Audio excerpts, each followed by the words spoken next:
하나님은 영이시니 예배하는 자가 영과 진리로 예배할지니라. 아멘.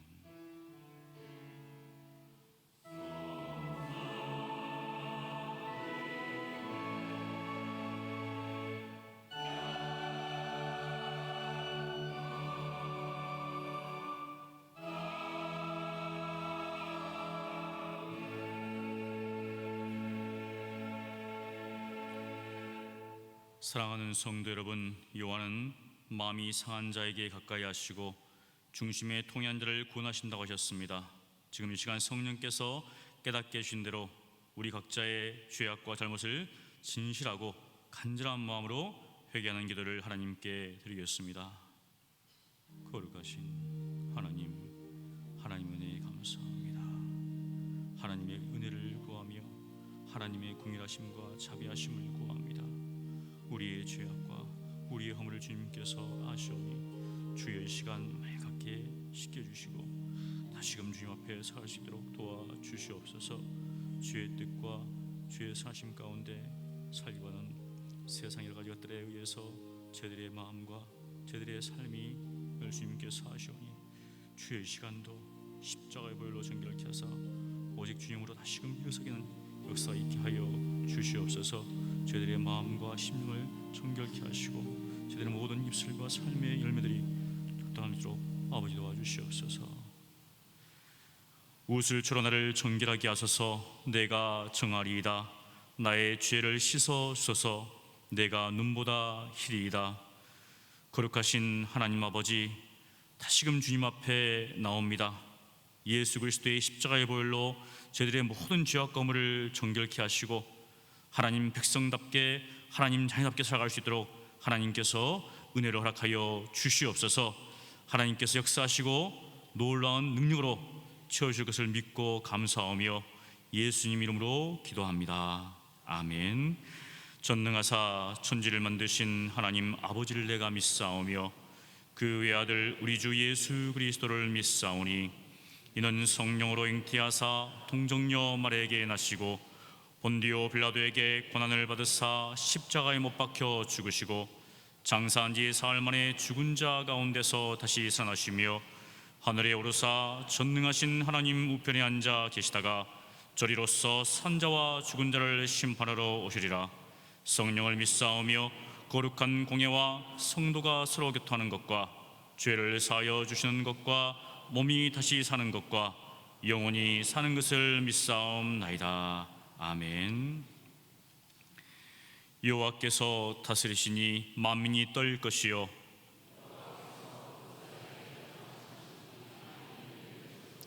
시온에 계시는 여호와는 위대하시고 모든 민족보다 높으시도다.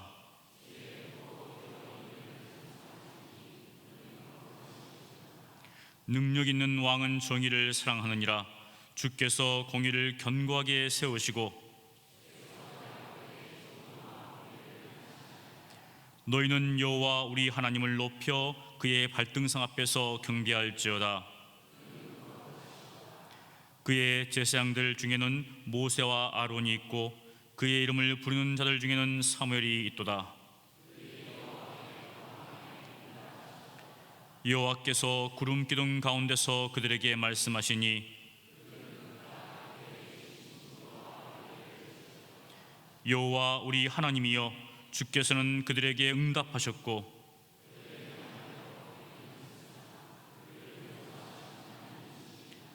너희는 여호와 우리 하나님을 높이고 그 성산에서 예배할지어다. 여호와 우리 하나님은 거룩하심이로다. 아멘.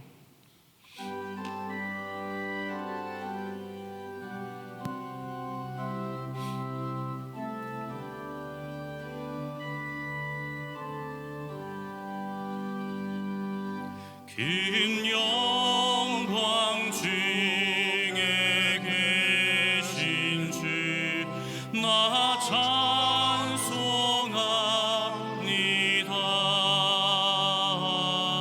영원히 계신 주 이름 나 찬송합니다.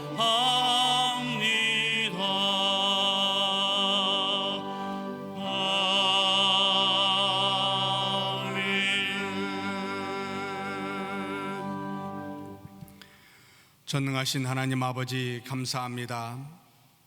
우리를 우리 주 예수 그리스도의 성령으로 죄를 사하여 주시고 우리 안에 성령의 하나님이 내주하사 하나님을 아빠 아버지라 부르며 하나님의 자녀되는 권세 허락하여 주시니 감사합니다. 거듭난 우리 영혼에 날마다 말씀을 주사 우리 영혼을 소생시켜 주시고 이 땅에 사는 우리 육신을 위하여 일용할 양식 허락하여 주시니 감사합니다.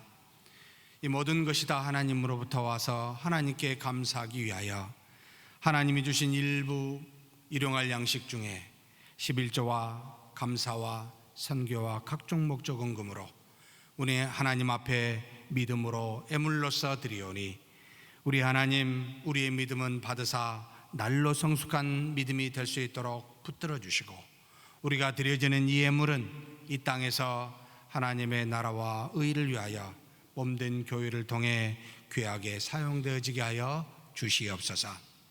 이 땅에 사는 동안 우리의 육신을 가지고 믿음을 통해 살아갈 때 하나님 우리에게 사명 주사 몸된 교회 안에서 믿음으로 여러 가지 모양으로 봉사할 수 있도록 인도하여 주셨고 교회 밖에서 그리스도를 본받아 사랑으로 살게 하셨사오니 하나님 이 모든 사명을 믿음으로 감당하여 하나님께 영광 돌리는 우리 모두가 되게 하여 주옵소서.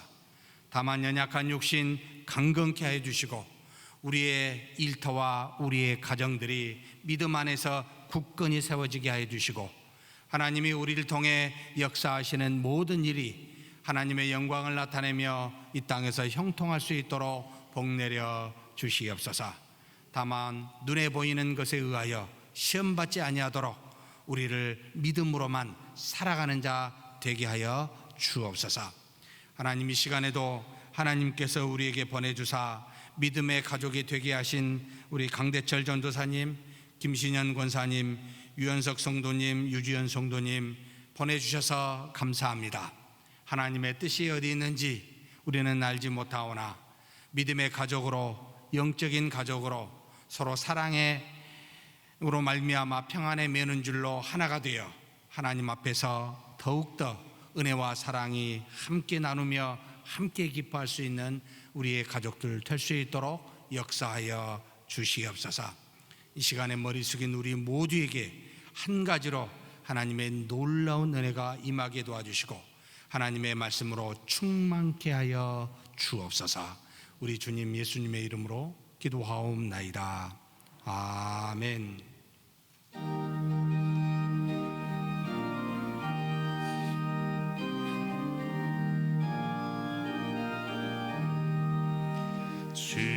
지금까지 지내온 것 주의 크신 은혜라 한이 없는 주의 사랑 어찌 이루 말하랴 사납게나 주의 손이 항상 살펴주시고 모든 일을 주 안에서 영통하게 하시네. 몸도 마음도 연약하나 새 힘받아 살았네. 물 붓듯이 으시는 주의 힘에 족하 사랑 없는 거리에 나 험한 산길에 뵐 때 주의 손을 굳게 잡고 찬송하며 가리라.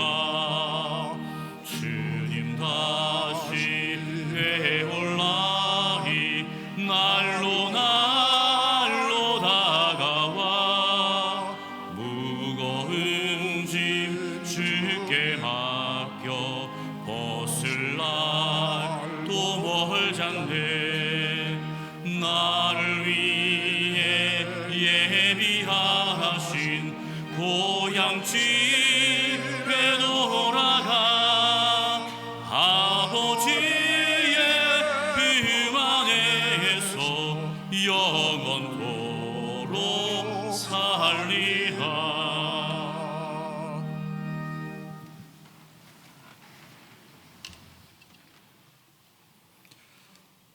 우리에게 영생의 은혜를 허락하신 거룩하시고 자비로우신 주 여호와 하나님 아버지, 지나간 한 주간도 주님의 품속에서 평안히 쉬게 하셨다가 오늘 복된 주님의 날을 주셔서 이곳까지 인도해 주셔서 영과 온 마음과 정성을 모아 주님께 예배드림에 감사를 드립니다. 날마다 저희와 함께 하시어 광야 같은 험난한 세상길에서 실족하지 않고 은혜 가운데 살아가도록 축복하심에 주님을 경배하며 찬양을 올려드립니다. 이 시간 저희의 심령이 오직 주님만을 향하여 온전한 예배를 드릴 수 있도록 저희를 지켜주시옵소서. 지난 한 주간 돌아보건대 하나님 아버지, 저희 속에 주홍 같은 죄들이 많사오니 오직 주님의 보혈로 씻으셔서 깨끗게 하여 주시옵소서. 죄의 본성을 가지고 있는 저희들을 거룩하게 하심은 오직 주 안에 거하며 주 말씀을 묵상하여 주 말씀에 순종하며 나아가는 길밖에는 아무것도 없사오니 저희들이 늘 주님 안에 거하며 담대하고 두려워하지 않는 믿음을 허락하여 주시기를 원하옵나이다. 주님의 보혈을 의지하여 오직 성령의 불길로 가득 차게 역사하여 주시옵소서. 주의 피로 값주고 사신 교회를 위하여 기도하오니 저희 교회로부터 세상의 빛과 소금의 역할을 감당하게 하시며 그리스도의 향기를 풍기게 도와주시옵소서. 저희 교회가 이 지역 사회에 없어서는 안 되는 구원의 방주가 되게 하시고 수없이 많은 상처받은 심령들이 이 자리에 와서 주 안에서 쉼을 얻으며 갈 길을 잃은 자들에게 등대가 되게 하시옵소서. 구원받아 주를 바라보게 하여 부지런히 주님을 섬기게 하시기를 간절히 원하옵나이다. 믿음의 형제 자매들이 주님 가신 그 길을 순종하며 기쁨으로 가게 하시기를 원하옵나이다. 하나님 아버지, 9월 중에 우리 교회가 하여야 할 사역들을 위하여 이 시간 기도합니다. 금년도 하반기 교사대학을 9월 20일부터 4주간 열리오니 주님이시여 이 사역 위에 함께 하시사 은혜 가운데 성도들, 특히 주일학교 교사들의 적극적인 참여가 있게 하시어서 어린 생명들을 양육하는 데 부족함이 없도록 은혜를 베풀어 주시옵소서. 또한 구역 순회 신방에도 주님이 간섭해 주시기를 원하옵나이다. 구역원들이 모여서 교제하며 하나님께 예배드리며 찬송하는 모습이 얼마나 아름다운지요. 구역원들의 마음이 하나 되게 하시사 모이는 데 힘쓰며 흩어지면 전도하는 구역과 그리고 교회가 되게 하여 주시기를 간절히 빌고 원하옵나이다. 저희들의 죽었던 영혼들을 깨우치사 새 생명을 주시니 감사합니다. 소망 없는 저희들에게 하늘의 소망을 갖게 하시며 모든 죄에서 구원해 주신 주님의 은혜와 기쁨을 이웃들에게, 친구들에게 그리고 형제 자매와 함께 나누고자 합니다. 이 일에 하나님 특별히 간섭하여 주셔서 성령의 충만한 은혜 속에 준비케 하시고 이 나눔을 통하여 예수 그리스도의 복음을 전파하는 시간이 되게 하여 주시옵소서. 하나님의 섭리와 역사로 무너진 예루살렘 성전을 재건한 믿음의 사람 느헤미야 선지자는 공사의 시작과 성취가 오직 하나님의 선하신 손길에 달려 있음을 굳게 믿고 대내외적으로 어려운 상황에서도 먼저 하나님께 기도하며 두려워하지 말라 그리고 겁내지 말라 하시면서 공의의 하나님만을 바라보며 무너진 성전을 하나님 아버지 재건하셨습니다. 하나님, 우리 교회가 중축과 니모델령을 하고 있습니다. 어려운 여건 가운데서도 모든 공정이 순조롭게 진행되는 은혜를 베풀어 주시옵소서. 이 시간 말씀 강단에 세워주신 담임 목사님을 성령님 붙들어 주셔서 선포되는 말씀이 살아있고 활력이 있어 좌우의 날선 어느 검보다도 예리하며 우리의 영과 관절과 골수를 쪼개기까지 하며 또한 마음의 생각과 뜻을 판단하시나니 이 말씀을 늘 가까이 하게 하시고 순종케 하셔서 하나님을 아는 지식에 장대케 하여 주시기를 간절히 원하옵나이다. 주님의 성호를 찬양하는 할렐루야 찬양대의 찬양을 하나님 홀로 흠양하여 주시오며 날마다 찬양으로 기쁨을 얻는 찬양대원들이 되게 하시옵소서. 거룩하신 예수 그리스도의 이름으로 감사하며 기도 올리옵나이다. 아멘.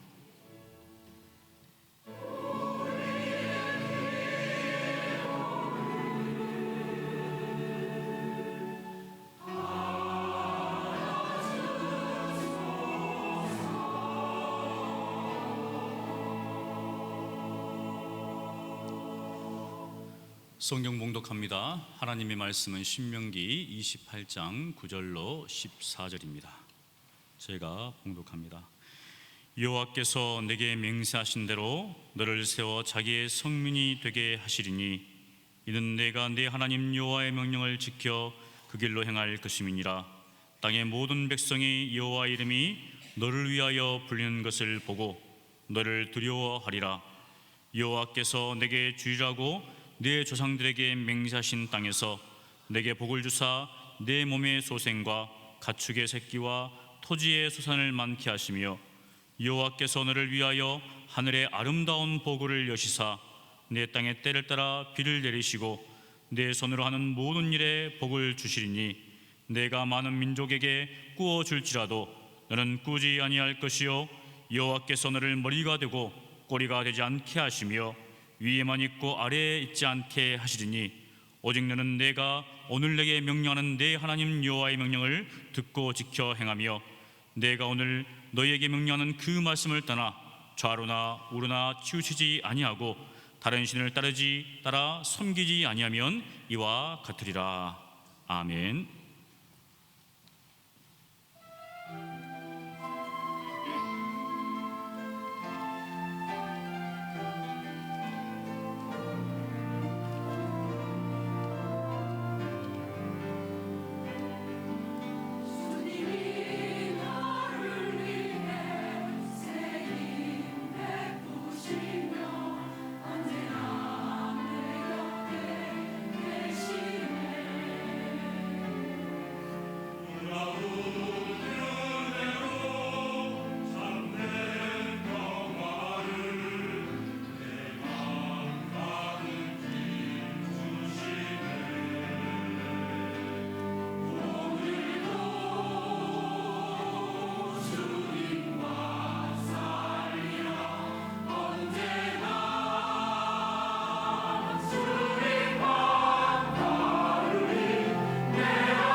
아멘. 은혜로운 찬양 우리 하나님께서 영광 받으신 줄 믿습니다. 전지전능하신 하나님 아버지, 이 시간에 하나님이 주신 영원하신 말씀을 우리가 상고하고자 합니다. 주께서 역사하여 주셔서 우리로 하여금 부드러운 마음을 갖고 이 말씀을 받아 우리 삶에 순종할 수 있는 귀한 말씀이 되게 역사하여 주옵소서. 이 시간 머리 숙인 우리에게 수많은 기도 제목과 문제가 있음을 주께서 아십니다. 긍휼히 여겨주시고 하나님의 은혜와 역사와 능력이 우리의 믿음을 통하여 놀랍게 이루어짐을 우리가 경험할 수 있도록 우리 하나님 도와주시옵소서. 우리 주님 예수님의 이름으로 기도하옵나이다. 아멘. 이스라엘 백성이 하나님이 보여주신 구름 기둥과 불 기둥을 쫓아 하나님의 인도하심을 받았습니다. 그들은 백성들의 많은 수를 또 누군가 앞에서 주도하는 사람을 따르지 아니하고 그렇게 하나님이 주신 하나님의 증표였던 바로 하나님의 법궤 성막과 그리고 불기둥과 구름기둥을 따랐듯이 하나님의 몸된 교회는 사람을 따라가는 것이 아닙니다. 성도들의 대부분이 원한다고 바란다고 말해서 따라가는 것도 아니요, 또 누군가 똑똑한 사람이 오라고 말해서 가는 것도 아니라 오직 하나님의 몸된 교회는 하나님이 주신 말씀만 따라가는 것입니다. 믿으십니까? 그렇다면 귀를 담아 경청해야 될 것은 주변에 누군가의 사람의 소리가 아니라 하나님이 무슨 말씀을 하셨는가 라는 곳에 두어야 됩니다. 그것을 경청하는 저와 여러분이 되시길 주의 이름으로 축복합니다. 2주 전에 신명기 17장 1절에서 10절 말씀을 가지고 큰 돌을 세우고 석회를 바르라 라는 말씀을 함께 나누며 은혜를 상고하였습니다. 하나님께서는 하나님의 말씀에 순종하여 복을 받기 위해서는 뭔가 먼저 환경 정리가 필요하다라고 해서 세 가지를 우리에게 가르쳐 주셨습니다. 첫 번째로 에발산에 올라가거든 큰 돌을 세워 그 위에 석회를 바르고 모든 말씀을 기록하라 라고 그렇게 명령하십니다. 불순종으로 인하여 저주를 받을 수밖에 없는 죄와 사망으로 캄캄한 우리 마음, 마치 저주의 상징이었던 에발산과 같은 우리의 마음에 빛과 소금의 말씀을 항상 잘 보일 수 있도록 큰 돌을 그곳에 세우라라는 그와 같은 명령이었습니다. 그런데 우리의 마음이 그렇게 호락호락하지 않아서 단단한 바위 같아서 하나님의 말씀을 새길 만한 부드러운 마음이 아니기에 그 돌 위에다가 석회를 발라 그곳에다가 기록하라 라고 또한 명령하십니다. 회개의 은혜로 덧입혀지지 아니하고서는 우리의 단단한 마음에 하나님의 말씀이 새겨질 수 없음을 가르쳐주는 교훈입니다. 석회는 시간이 지나면 희석되기에 날마다 백성들이 그곳에 이 석회를 발라서 그 말씀을 다시 쓰는 그와 같은 필요가 있었듯이 또한 우리도 날마다 하나님의 은혜를 받아 그 마음에 하나님의 말씀을 새겨야 된다는 말이기도 합니다. 사랑하는 성도 여러분, 하나님으로부터 은혜를 받아 회개의 마음으로 은혜를 받아 부드러운 마음이 되어서 그 말씀을 새길 수 있는 저와 여러분이 되시길 주의 이름으로 축복합니다. 이렇게 석회를 바른 돌 위에 하나님께서는 백성들에게 하나님의 말씀을 분명하고 정확히 기록하라 라고 말씀하십니다. 한 부분만, 주된 부분만 하나님의 말씀을 채우고 남은 여백에는 너의 생각과 경험과 너의 지식이나 너의 업적을 무언가를 드러낼 만한 것들을 기록하라라고 말하지 아니하시고 오직 그 말씀 전체에다가 하나님의 말씀을 그것도 분명하고 정확하게 기록하라라고 명령하십니다. 사랑하는 성도 여러분, 성령의 하나님이 계시는 거룩한 우리 마음속에 하나님의 말씀 외에 혹시 그 무엇을 조금이라도 담고 있다면 여러분 기억하십시오. 이것이 후에 하나님의 말씀을 전체를 없애버리는 우상이 될 수도 있음을, 거룩한 곳에 괜찮다고 작은 바알이나 아세라를 세운 그것이 나중에는 하나님 전체를 밀어내는 우상이 될 수 있음을 기억하라라는 말입니다. 하나님의 말씀은 죄와 선이 무엇인지를 분명하게 가르쳐주는 정확무오한 말씀입니다. 그러니 이 말씀으로도 필요 충분하다, 다른 무엇으로 엿지 말아라 라고 가르치는 것이 두 번째였습니다. 그리고 세 번째는 말씀이 새겨진 이 돌들과 함께 또 다른 것이 필요한데, 하나님 앞에 우리가 제사를 드릴 다듬지 않는 돌단, 제단을 함께 세우라고 명령하십니다. 이는 곧 거룩한 백성이 되기 위해서는 한편으로는 믿음의 은혜 위에 하나님의 말씀을 새겨 항상 말씀에 순종하는 것도 필요하지만, 그러나 다른 한편으로는 뼛속까지 스며 있는 너희의 죄를 알고 그 죄로 인해 하나님께 나아가 제사를 드리는 예배가 반드시 필요하다, 동시에 필수적이다 라는 것도 교훈하고 있습니다. 말씀의 순종은 항상 우리 자신의 죄를 하나님께 자복하는 회개가 동반된다는 것을 알라는 말씀이시지요.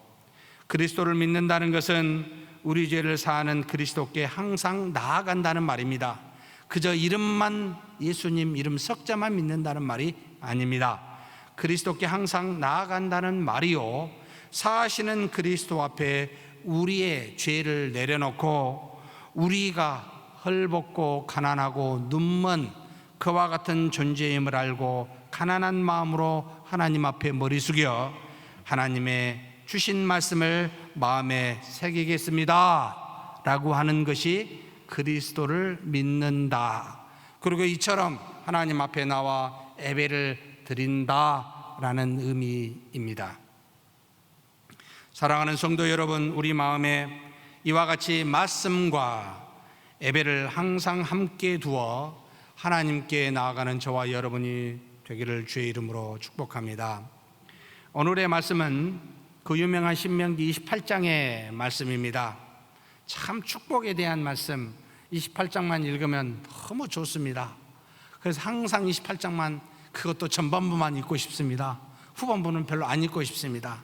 왜냐하면 후반부는 저주를 말하기 때문에 하나님의 말씀에 순종하면 받는 복이 무엇인지를 1절에서부터 14절까지 말씀하시고 아주 구체적으로, 그리고 난 다음에 바로 15절에서 68절까지 약 53절에 4배에 가까운 말씀으로 하나님의 저주가 얼마나 무서운지 동시에 깨우쳐 주는 것이 바로 신명기 28장의 내용입니다. 이 본문 전체 중에 어찌하여 하나님은 5분의 1이라는 복을 말씀하시고 5분의 4라는 저주에 해당하는 말씀을 우리에게 주시는 걸까? 그 이유가 뭘까? 이렇게 깊이 생각해 보면 결국은 하나님이 택하신 이스라엘 백성이 약속의 땅 가나안에서 들어가서 하나님의 말씀에 순종해야 되는데 불순종으로 말미암아 이 말씀을, 이 신명기 말씀을 주시고 난 다음 정확히 BC 586년, 이때부터 약 850년 뒤에 그들이 하나님의 말씀을 불순종하여 결국은 멸망하게 될 것을 미리 아셨기 때문이 아닐까라는 생각을 하게 합니다. 하나님이 가장 미워하시는 죄 2가지가 있는데 이 2가지는 먼저, 첫째는 하나님의 말씀을 떠나 하나님이 아닌 다른 우상을 섬기는 죄요, 두 번째는 강포로 말미암아 무고한 자의 피를 흘리는 죄가 바로 여기에 해당이 됩니다. 결국 이와 같은 이 두 가지 죄로 인하여 하나님의 말씀을 떠나 저주와 징계를 받아 하나님께서는 그것을 아시기에 그러지 말라고 미리 그렇게 눈물 어린 권면으로 하나님께서는 5분의 4라는 저주의 말씀을 더 많이 이스라엘 백성에게 주시지 않나 그렇게 생각이 됩니다. 사랑하는 성도 여러분, 그러나 저는 오늘 별로 안 보고 싶은 말씀보다 계속 보고 싶은 5분의 1의 말씀을 가지고 조금 더 깊이 있게 이 말씀을 살펴보고자 합니다. 도대체 순종하는 자에게 주시는 복, 왜 하나님은 이와 같이 구체적으로 적으면서 말씀하실까? 그런데 먼저 우리는 이 복을 논하기 전에 알아야 될 것들이 있습니다. 우리가 이 땅에서 하나님으로부터 복을, 이와 같은 구체적인 복을 받으려면 반드시 필요한 것이 있어야 되는데, 전제되어야 되는데, 그것을 무엇으로 말씀하고 계시는 걸까요? 바로 신명기 18장 1절에서 2절에 그리고 13절에서 14절에 이와 같은 말씀이 정확하게 기록되어 있습니다. 같이 한번 봉독하시겠습니다. 내가 네 하나님 여호와의 말씀을 삼가 듣고 내가 오늘 네게 명령하는 그의 모든 명령을 지켜 행하면 네 하나님 여호와께서 너를 세계 모든 민족 위에 뛰어나게 하실 것이라. 내가 네 하나님 여호와의 말씀을 청종하면 이 모든 복이 내게 임하며 내게 이르리니. 13, 14절 같이 읽겠습니다. 여호와께서 너를 머리로가 되고 꼬리가 되지 않게 하시며 위에만 있고 아래에 있지 않게 하시리니 오직 너는 내가 오늘 내게 명령하는 내 하나님 여호와의 명령을 듣고 지켜 행하며 내가 오늘 너희에게 명령하는 그 말씀을 떠나 좌로나 우로나 치우치지 아니하고 다른 신을 따라 섬기지 아니하면 이와 같으리라. 분명한 조건을 주고 이야기하십니다. 무엇이지요? 내가 오늘 내게 말한 내 하나님 여호와의 명령을, 규례와 법도와 명령을 지켜 행하며, 지금 써져 있습니다. 1년 내내 우리의 주제로 삼았습니다. 이걸 다른 말로 말하면 내 하나님 여호와의 말씀을 청종하면, 그것을 좌로나 우로나 치우치지 아니하고 지키면, 그리고 네가 다른 신들을 따라 섬기지 아니하면, 이와 같은 조건이 형성이 되면 이 땅에서 복을 받을 것이라고 가르쳐주고 계십니다. 사랑하는 성도 여러분, 여기 복, 바라크라고 하는 히브리어의 내용이 무슨 의미가 있습니까?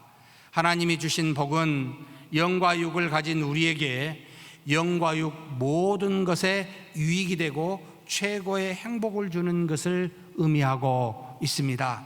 이것이 복이라는 말입니다. 영에게만 유익이 되어 신비주의로 빠지는 것도 하나님의 복이라고 말하지 않고, 육에게만 유익이 되어 이 땅의 복을 추구하는 기복신앙으로 빠지는 것도 하나님은 우리에게 복이라고 말하지 않습니다. 육체에게는 유익이 되었는데 영에게는 유익이 되지 아니하고 도움이 되지 아니했다면 그거는 하나님이 주신 복과는 상관이 없고 오히려 저주가 된다는 것을 성경은 가르쳐주고 있습니다. 예수님께서 마태복음 19장 24절에 너무나 잘 아는 말씀이지요. 다시 너희에게 말하노니 낙타가 바늘기로 들어가는 것이 부자가 하나님 나라에 들어가는 것보다 쉬우니라 하시니, 많은 재물을 가진 부자가 오히려 하나님 나라에 갈 수가 더 없다, 어렵다, 오히려 너희에게 물질의 복만 주는 것은 저주다라는 것을 가르쳐주고 있습니다.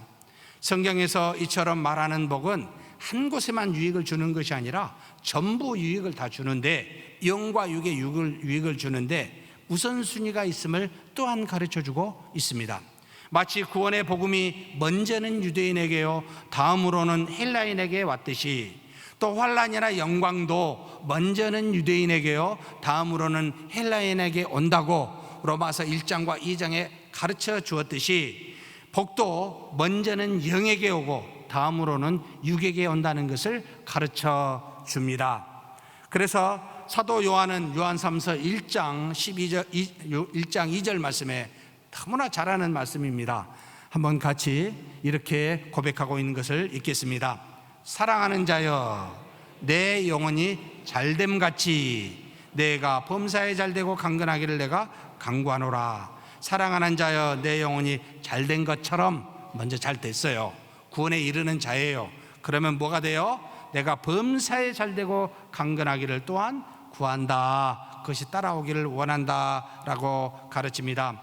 하나님은 우리의 영혼을 위로부터 오시는 물과 성령으로 먼저 거듭나게 하십니다. 성령이 우리 안에 내주하심으로 우리의 영과 교통하는 연합을 이루어서 하나님을 이제는 아빠 아버지라 그리스도와 같이 부를 수 있도록 그렇게 하나님의 자녀가 되는 권세를 주셨습니다.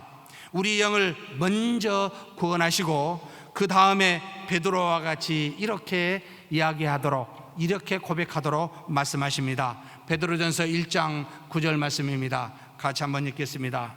믿음의 결국 곧 영혼의 구원을 받음이라. 제가 가로 열고 헬라어를 한글로 써놨습니다. 텔로스라고 하는, 이것은 결국이라는 말을 좀 더 정확하게 표현하면 믿음의 목적은 궁극적으로 도달하는 그것은 이라는 겁니다. 무엇이지요? 우리의 영혼의 구원을 말합니다. 이 영혼은 피시케, 하나님이 만들어주신 하나님의 형상을 닮은 영을 말합니다. 그리고 사르스라고 하는 우리 육체는 이 영혼의 구원에 따라오는 다음에 받는 복이라는 말이지요. 그래서 우리의 영만이 구원을 받는 것이 아니라 우리 육체도 함께 구원을 받는 것임을, 이와 같은 복이 따라옴을 가르치고 있습니다. 아직도 타락한 본성으로 이 습관을 가진 육체적인 겉사람이 남아있는 우리, 그래서 사도 바울과 같이 오라 나는 공고한 사람이로다 라고 그렇게 고백하지 않을 수 없는 상태의, 그런 상태의 육을 우리는 지금 가지고 있지만, 그러나 그리스도께서 재림하실 때 완전히 우리 몸도 구원의 완성으로 변화될 것임을 알고 그날을 기다리면서 몸을 죽이며 사는 것이 바로 신앙인 믿는 자의 모습이다 라고 바울은 로마서에서 다음과 같이 가르치십니다. 바로 로마서 8장 11절에서 13절 말씀입니다. 같이 한번 읽겠습니다. 예수를 죽은 자 가운데서 살리신 이의 영이 너희 안에 거하시면 그리스도 예수를 죽은 자 가운데서 살리신 이가 너희 안에 거하시는 그의 영으로 말미암아 너희 죽을 몸도 살리시리라. 미래 형태로 써 있습니다. 같이 12절 읽겠습니다. 그러므로 형제들아 우리가 빚진 자로 돼 육신에게 져서 육신대로 살 것이 아니니라. 너희가 육신대로 살면 반드시 죽을 것이로되 영으로서 몸의 행실을 죽으면 살리니. 영으로, 성령으로 거듭난 우리, 이제는 아직도 이 습관처럼 남아있는 이 육체의 소욕을 죽이며 살아라. 언제까지? 너희 육체가 완전히 다시 구원의 그 죽을 몸도 살릴 그 재림 때까지 그렇게 사는 것이 너희다 라는 것을 가르칩니다. 사랑하는 성도 여러분, 우리의 몸을 방치하지 마십시오. 영으로 거듭난 우리는 항상 끊임없이 우리 육신을 죽이는 믿음이 필요합니다. 육신을 마음껏 내버려 두게 되면 반드시 육신으로 말미암아 죄를 짓고 하나님과 상관없는, 영과나 상관없는 그와 같은 일들을 행하게 되기 때문에 그렇습니다.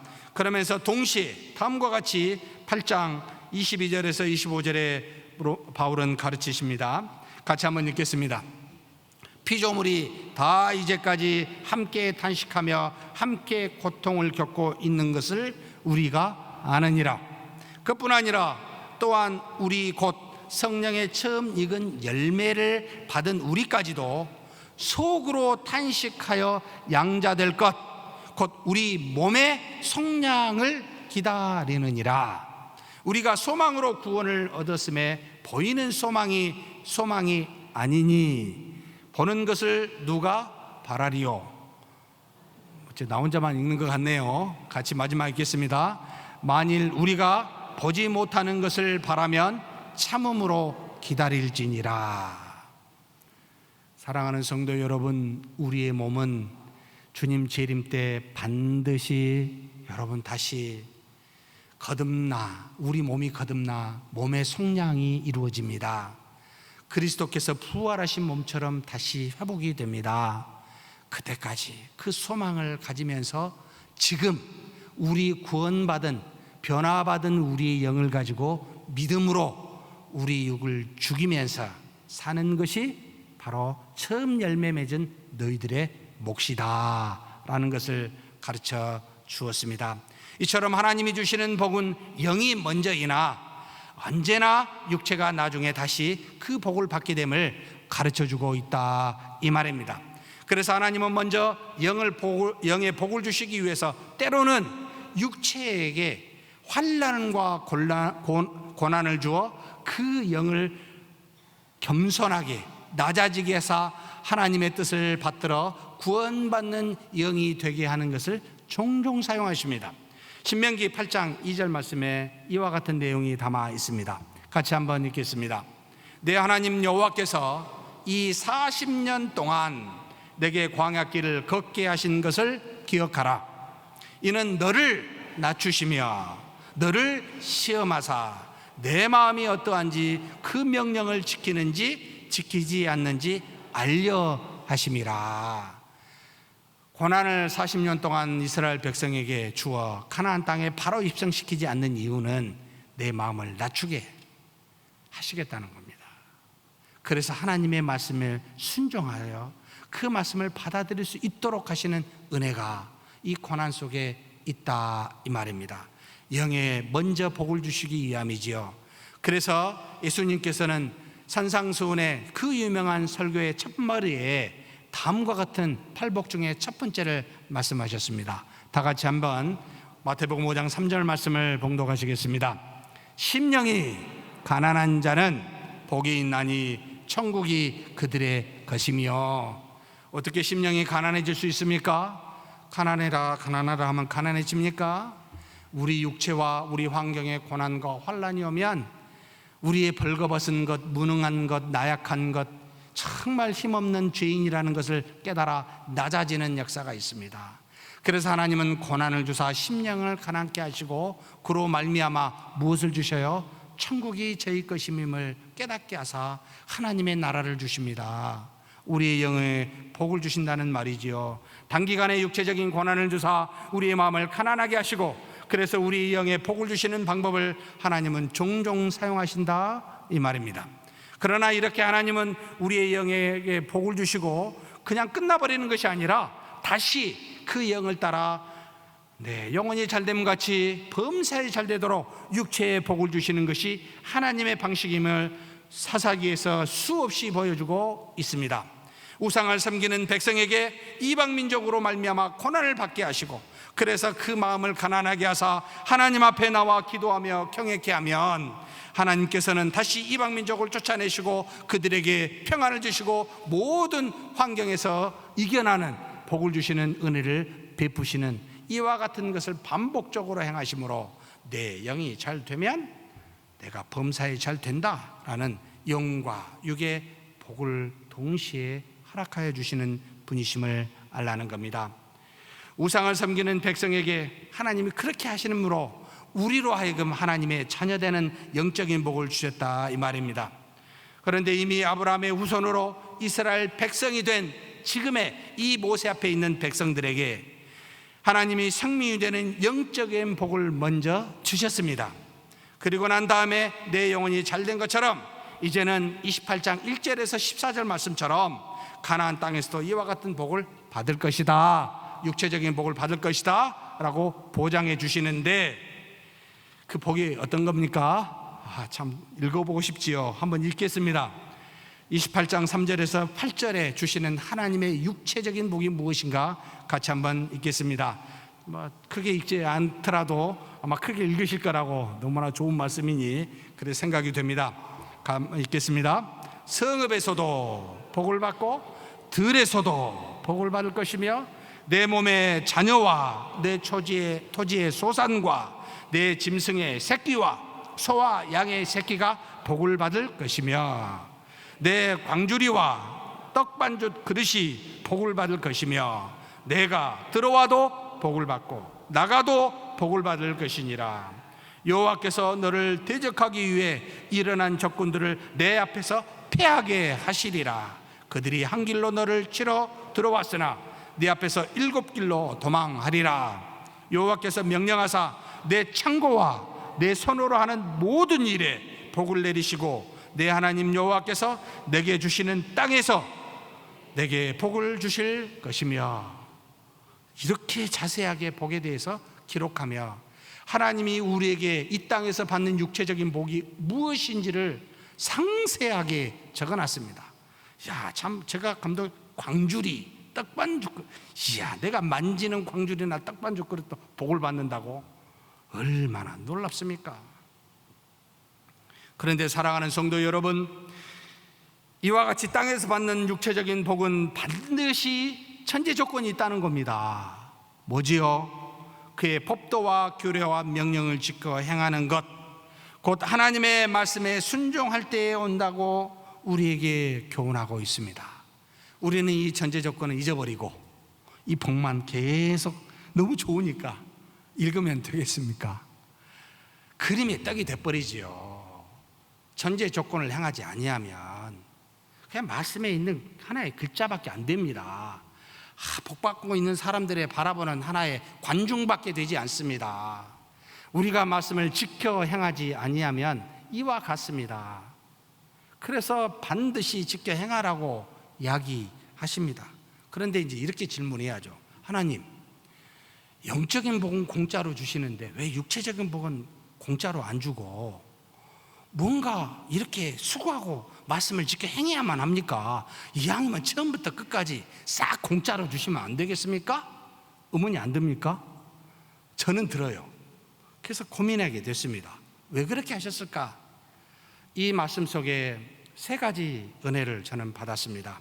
첫 번째는 하나님은 우리를 시험하여 심판하시기를 원하시는 분이 아니라 이 말씀을 지켜 행하는 자에게 복 주시기를 원하시는 분이심을 너는 먼저 알아야 된다 라는 것을 가르쳐주는 교훈이 먼저 있었습니다. 하나님은 하나님의 나라라는 분명한 뜻과 목적을 가지신 분이십니다. 그래서 하나님은 이 뜻에 맞추어서 모든 만물을 창조하셨고 우리를 하나님의 형상대로 만드셨습니다. 그저 아무렇게나 하신 분이 아니시라는 말입니다. 그저 아무렇게나 이 땅에서 우리 보고 살라고 내 뜻대로 살아서 한번 유익하게 살아보라고 말씀하신 적이 없으십니다. 하나님은 반드시 뜻이 계셨고 목적이 계셨습니다. 그래서 그 뜻이 하늘에서 이루어진 것과 같이 땅에서도 이루어질 것이라고 주님이 우리에게 가르쳐 주신 기도문에도 분명하게 이야기하고 계십니다. 그래서 하나님의 말씀은 만물을 최상의 상태로 이끌어주고 우리 인간에게는 최고의 행복을 주는 길이요 진리일 수밖에 없다는 말입니다. 그래서 말씀이 육신이 되어 오신 예수님이 곧 자신을 무엇이라고 말씀하고 계십니까? 너무나 잘 아는 요한복음 14장 6절의 말씀처럼 예수께서 이르시되 내가 곧 길이요 진리요 생명이니 나로 말미암지 않고는 아버지께로 올 자가 없느니라 라고 말씀하시면서 여러분, 가장 최상의 행복은 하나님의 말씀을 따라 사는 것이요 하나님과 더불어 하나님 나라에 사는 것임을 우리에게 가르쳐주고 있습니다.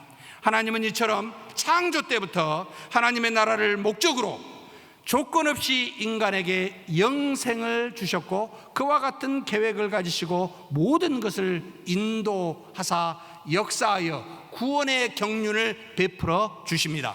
또 불순종으로 끊임없이 배반하는 우리 인간을 하나님은 포기하지 않으시고 하나님 나라를 성취하기 위하여 그 구원의 역사를 이루시기 위하여 지속적으로 일하고 계십니다.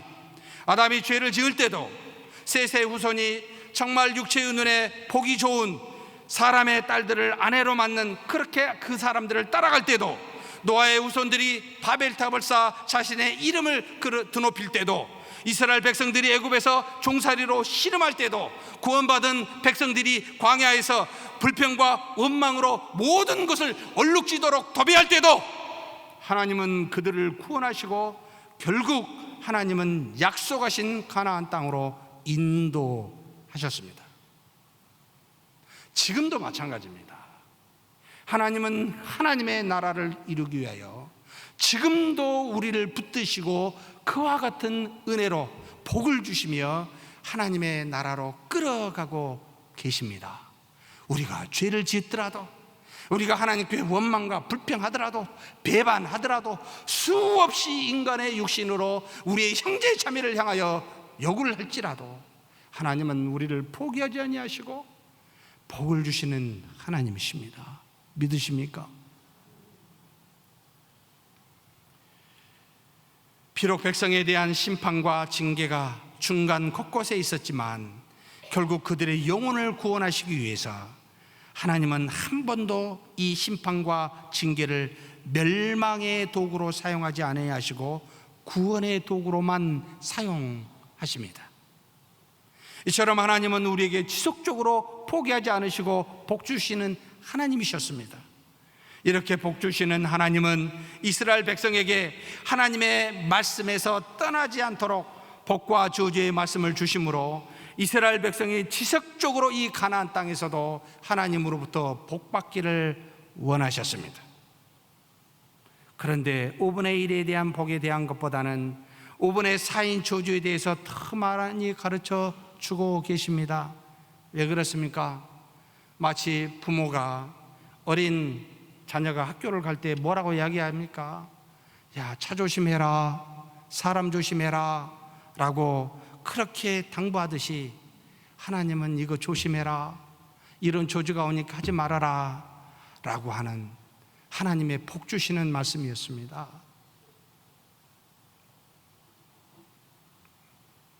사랑하는 성도 여러분, 하나님은 우리를 사랑하사 복 주시는 분이심을 믿으십니까? 예수님은 사랑하여 복 주시려는 하나님이 어떤 분이신지를 다음과 같은 말씀으로 표명하여 우리에게 가르치십니다. 마태복음 7장 9절에서 11절 말씀입니다. 같이 한번 읽겠습니다. 너희 중에 누가 아들이 떡을 달라 하는데 돌을 주며 생선을 달라 하는데 뱀을 줄 사람이 있겠느냐? 너희가 악한 자라도 좋은 것으로 자식에게 줄 줄 알거든 하물며 하늘에 계신 너희 아버지께서 구하는 자에게 좋은 것으로 주시지 않겠느냐? 하나님은 결국 하나님 자신, 성령의 하나님을 우리에게 값없이 선물로 주셨습니다. 이보다 더 큰 은혜가 어디 있습니까? 또한 뿐만 아니라 사도행전 3장 25절에서 26절에 누가가 다음과 같이 기록하며 고백합니다. 너희는 선지자들의 자손이요 또 하나님이 너희 조상과 더불어 세우신 언약의 자손이라. 아브라함에게 이르시기를 땅 위의 모든 족속이 너의 씨로 말미암아 복을 받으리라 하셨으니 하나님이 그 종을 세워 복 주시려고 너희에게 먼저 보내사 너희로 하여금 돌이켜 각각 그 악함을 버리게 하셨느니라. 하나님이 보내신 그 종은 예수 그리스도이십니다. 우리에게 복 주시려고요, 우리를 구원하사 하나님의 은혜 그 나라에 거하게 하시려고요, 하나님이 그렇게 먼저 보내셨다는 말입니다. 사랑하는 성도 여러분, 하나님은 우리에게 가장 좋은 것으로 복 주시는 분이심을 믿으시고 하나님께만 나아가는 저와 여러분이 되기를 주의 이름으로 축복합니다. 두 번째로, 하나님은 말씀의 순종을 통해 복을 주시는 이유는 우리에게 가장 큰 복은 이 땅에서나 저 세상에서 하나님의 성민으로서 사는 것임을 교훈하시기 위함이었습니다. 신명기 18장 9절 말씀에 여호와께서 내게 맹세하신 대로 너를 세워 자기의 성민이 되게 하시리니 이는 내가 내 하나님 여호와의 명령을 지켜 그 길로 행할 것임이니라. 즉 말씀에 순종하면 복을 주시고 불순종하면 징계하시는 이유는 복과 징계를 통해 하나님을 알고 하나님만 섬기는 것이 가장 중요하다는 것을 알려주시기 위함이었습니다.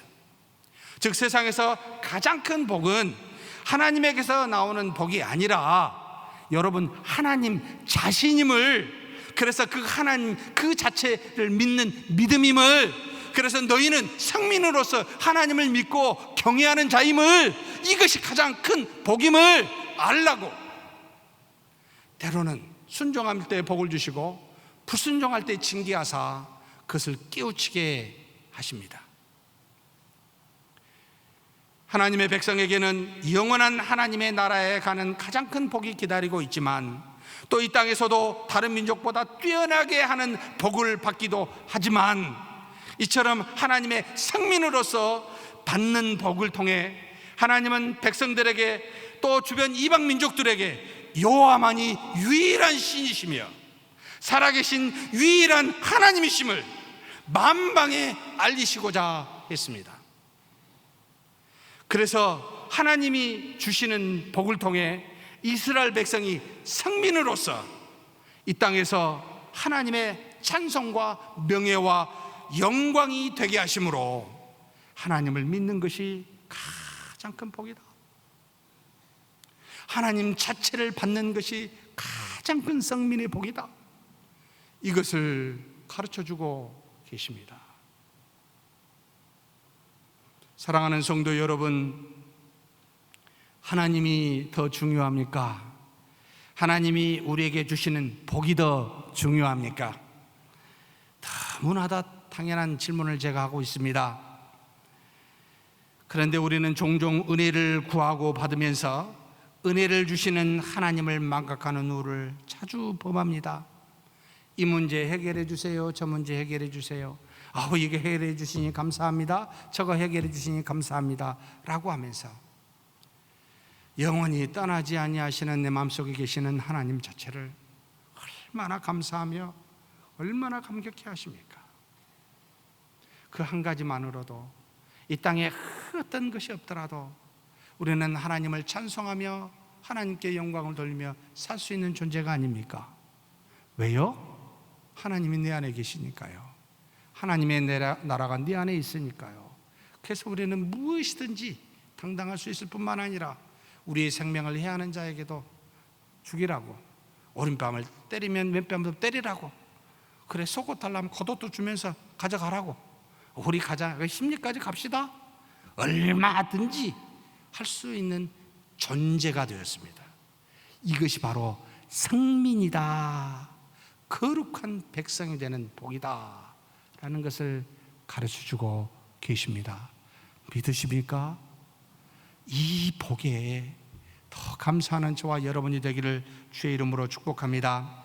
마지막으로 모든 복은 오직 하나님의 말씀에만, 그곳에서만 나오는 것을 알려주시기 위해서 말씀에 순종할 때 복을 주신다 이 말입니다. 신명기 18장 14절에서 15절 말씀 같이 한번 읽겠습니다.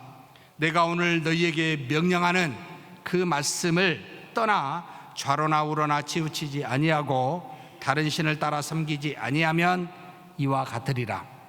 내가 만일 내 하나님 여호와의 말씀을 순종하지 아니하여 내가 오늘 내게 명령하는 그의 모든 명령과 규례를 지켜 행하지 아니하면 이 모든 저주가 내게 임하며 내게 이를 것이니.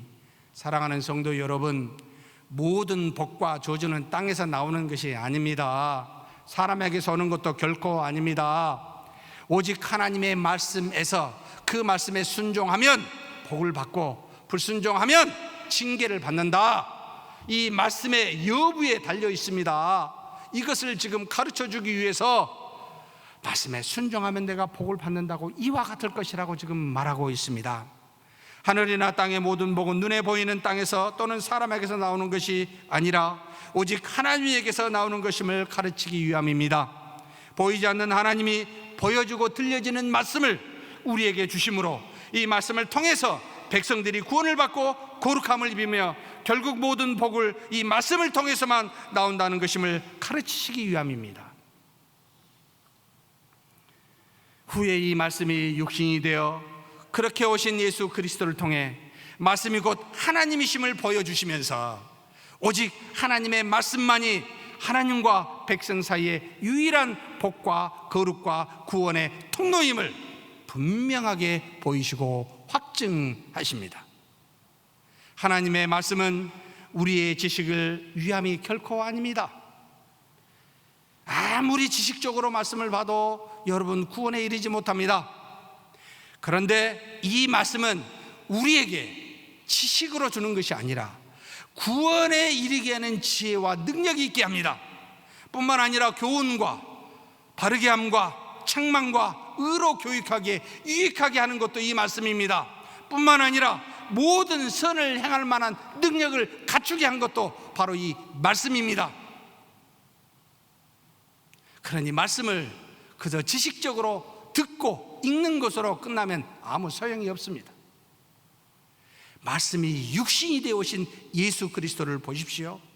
그분을 믿고 그분만을 따라가는 우리가 되어야 합니다. 그래서 다시 이 육신으로 오신 예수님이 말씀하시고 행하시는, 그래서 우리에게 기록하여 다시 말씀을 주신 이 말씀을 보고 이 말씀을 순종할 때 여러분, 그제서야 하나님의 은혜와 능력과 복이 무엇인지를 우리는 알게 됩니다. 그러니 말씀을 씹어 먹어야지 눈으로 귀로만 들어서는 아니 됩니다. 우리 삶에 이 말씀을 붙들고 야곱과 같이 여러분 씨름하는, 그래서 내 삶 전체의 말씀이 녹아 흘러가는 그런 저와 여러분이 되기를 주의 이름으로 축복합니다. 전지전능하신 하나님 아버지, 감사합니다. 이 땅에 우리에게 하나님의 말씀에 순종하면 복을 주시고 불순종하면 저주를 허락하사 우리로 하나님만 바라보며 오직 하나님의 성민으로 사는 것이 가장 큰 복이요, 말씀을 통해서만 복이 온다는 사실을 깨닫게 하여 주시니 감사합니다. 이제는 이 말씀을 믿었사오니 이 믿음이 우리 삶의 곳곳에서 증거되도록 날마다 말씀을 묵상하며 씹어먹는 우리 모두가 되게 하여 주시옵소서. 우리 주님 예수님의 이름으로 기도하옵나이다. 아멘.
시험에 들게 마시고 악에서 구원하소서.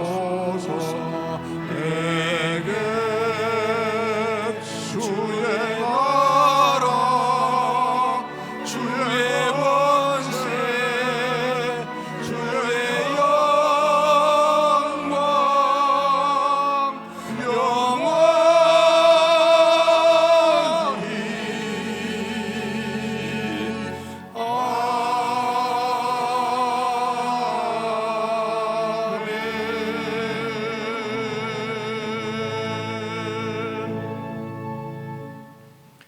여호와는 내게 복을 주시고 너를 지키시길 원하며 여호와는 걸그를 내게 비추사 은혜 베푸시기를 원하며 여호와는 걸그를 내게로 향하여 드사 평강 주시기를 원하노라. 주 예수 그리스도의 은혜와 하나님의 사랑과 성령의 교통하심이 너희 무리와 함께 있어지이다. 아멘.